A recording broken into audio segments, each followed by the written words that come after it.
igice cya mbere cya saison kirarangiye, match zose 15 murazisoje. Aka kanya twavuga ko ari Rutsiro, nayahe masomo mwaba mwize abafasha wenda gufata ingamba ku gice cya kabiri cya saison? Ni igice cya mbere kiri mu yihe shusho kuri mwebwe? Navuga yuko ntabwo byatugendekeye neza nkuko twabyifuzaga, ko ntabwo amanota 16 umwanya wa 11 mu makipe 16 n'umusaruro nkene kuri wowe. Mu by'ukuri ntabwo yari objectif yacu, ariko rimwe na rimwe tugomba kwemera iby'umupira w'amaguru. Tifuzaga byibuze ko twajya hejuru ya 20, ariko ntabwo byakunze. Twagize ikibazo surtout muri côté offensif, turakreya ama occasion de but ariko ntituzitsinde. Niyo mpamvu twagerageje gukora recrutement muri côté offensif.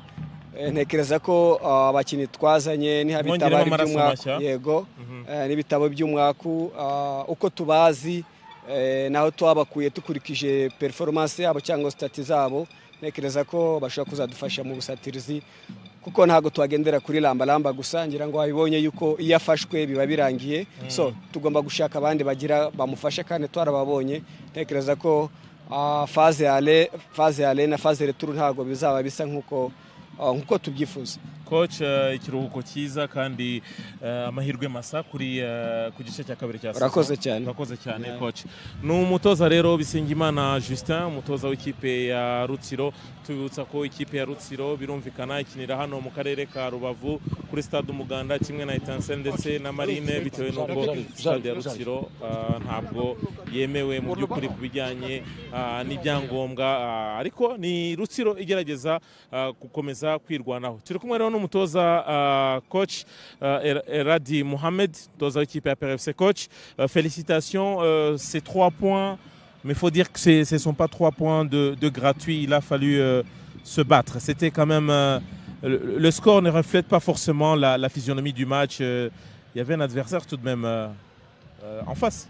D'abord, alhamdoulilah, merci Dieu, merci aux joueurs, félicitations à eux. Ils ont répondu dans la fatigue. Ils ont répondu dans... on a commencé les premiers le championnat et on a terminé les derniers de championnat. Ça veut dire 7 mois, 8 mois de travail. Depuis le mois de juillet, fin juillet, on a commencé, début août. Donc la saison a débuté très tôt pour Appert et a terminé très tard. Et les joueurs, ils ont résisté. Ils ont répondu dans la fatigue. Depuis que j'ai arrivé à Appert, le bilan de la phase allée au niveau Afrique, il est excellent. Le bilan au niveau championnat Rwanda, il est excellent. C'est la première année, on a fini 1 point la phase allée. Deuxième année, on a été ex-aequo avec AS Kigali. Cette année, on est 5 points d'avance sur nos adversaires. Vraiment, félicitations à ce groupe, félicitations au staff, félicitations à la famille d'Appert. Réponse à votre question, comme vous le savez, depuis que j'ai arrivé, il n'y a aucun match facile au Rwanda. Aucun. Si tu veux gagner, tu dois te battre jusqu'à la dernière seconde et tu dois donner à 100%. J'aime ça. J'aime des équipes qui grandissent jour après jour. C'est comme ça que le football rwandais va aller vers l'avant, vraiment. Quand vous parlez de grandir, coach, dans les 2 ou 3 derniers matchs qu'Appert a livrés, vous étiez très... un peu dur dans vos propos par rapport à l'attitude et au caractère de vos joueurs. Est-ce qu'on peut dire que le match de Mukura ou le match d'aujourd'hui, il y a eu du répondant par rapport au caractère que vous demandez à vos joueurs? Est-ce qu'il y a eu... ils ont répondu à l'appel? D'abord, on a les meilleurs joueurs rwandais. On ne peut pas être dur avec des joueurs qui n'ont pas de talent, qui n'ont pas de compétences. Ces joueurs-là, ils sont talentueux, ils progressent très vite, ils ont beaucoup de talent. Alors, la phase d'exigence, on est arrivé, on doit être dur. Les joueurs, ils ont répondu. Le match de Mukura, je ne le compte pas, parce que c'est un match à 2 jours. Ça, je ne compte pas. Je compte la prestation d'aujourd'hui, je compte la prestation de Police, je compte la prestation d'AS Kigali. Vraiment, on a été dans le jeu très supérieur, très discipliné dans les 2 moments du jeu. Ce qui nous a manqué, c'est la finition devant le but. On a travaillé, on sait que nos joueurs, ils sont talentueux. Il faut travailler sur de petits détails. Aujourd'hui, ils ont répondu présent. Les mouvements des joueurs sont très très très bons dans la zone de vérité adverse. Ils sont en train de grandir. On est très exigeants. On va devenir très exigeants avec eux. C'est pour leur bien au niveau individuel, pour la famille de Aper et pour le bien du football rwandais. Il y a quand même, c'est une victoire de toute une équipe, de tout un groupe, mais il faut quand même relever les joueurs qui ont fait quand même une prestation hors norme. Je veux parler du gardien.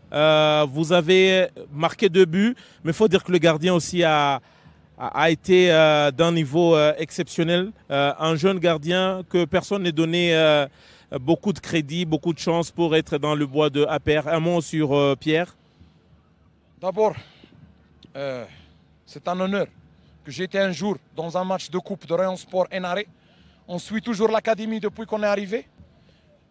Ce jour-là, Enaré il a perdu 5-0. Et Pierre il a encaissé 5 buts. J'étais au terrain tout seul.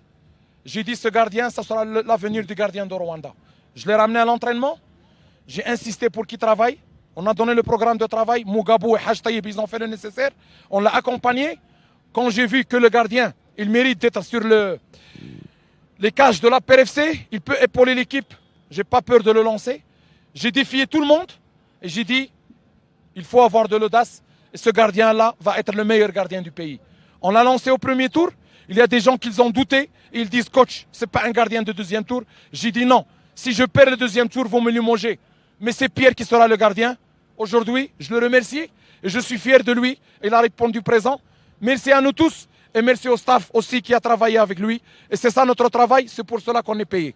Merci beaucoup coach et surtout bonne continuation. Merci. Voilà. Merci. Ni coach rero Adil Mohamed uvuga ko abakinnyi be mu by'ukuri bahinduye ibitekerezo ndetse yashakaga ko bagaragaza ubushake burenze ubwo bagaragaje mu mikino gusatira ndetse no guhanahana by'umwihariko arashimira mu by'ukuri ubuyobozi bw'ikipe ya PRFC anashimira performance cyangwa se imyitwarire y'umukinnyi Pierre umuzamu Pierre yego batsinze ibitego 2 ariko nawe yakoze akazi gakomeye cyane gukuramo penalty ndetse no kwitwara kwe mu izamu uyu munsi ati ni umwana benshi batahaga amahirwe ariko we yaramwizeye yumvaga ko ari umuzamu w'ejo hazaza u Rwanda rugomba kubakiraho rero bamuhaye amahirwe kandi Pierre nawe ntabwo yatengushye ikipe ya PRFC ikindi kintu yavuze ikipe ya PRFC yatangiye mbere saison y'imikino inasoje igice cya mbere cya saison nyuma y'abandi bose birumvikana abakinnyi barananiwe batangiye mbere bategura imikino yo mu bikombe bya Afrika birumvikana hari Champions League hazamo na CAF Confederation Cup birumvikana ni umubiri na abantu nabo harimo n'umunaniro niyo mpamvu bamwe muri bo bagiye bagabanya niveau yabo ku mikinire kubera umunaniro rero ubu nakanya keza ko kuruhuka ndetse no kongera gutangira urundi rugendo ati mukino wa Mukura nta nubwo ashaka kuvugaho kuko ni umukino kuri we atabara ni umukino kimwe mu minsi 2 wari ufite ibyayo byinshi muri make rero nayo magambo ya coach Adil Mohamed birumvikana natwe rero uyu munsi mu karere ka Rubavu niho dusoreje iminsi 15 cyangwa se umunsi wa 15 wa championnat nkuko twabasezeranyije rero Magic Sport TV iri hano kugira ngo ibagezeho umupira mu buryo bwose bushoboka ahashoboka hose tugomba kuhagera nshimira abantu bose twabanye muri iki gice cya mbere cya saison bagenzi banjye Titi Rigoga Mugaragu Ariane na equipe ngari ba Gustave Obi director n'abandi bantu bose abateknisien bose badufashije kugira ngo imikino muyirebe kandi tunabizeza ko tuzarushaho gukora kugira ngo na bimwe bitagenze neza tugenda twikosora turi abantu namwe muri abantu kugira ngo tubagezeho ibyiza mukwiye kandi n'imikino nyafrika bagenzi bacu bababwiye Magic Sport TV mu gihe mugitegereje imikino nyafrika iracyahari umwanya wa 3 wa CAN urahari ndetse na finale irahari hagati y'ikipe ya Senegal ndetse na Egypte naho ubundi sport nakagaruka nagahoraho kuri Magic Sport TV mwakoze cyane kubana nabo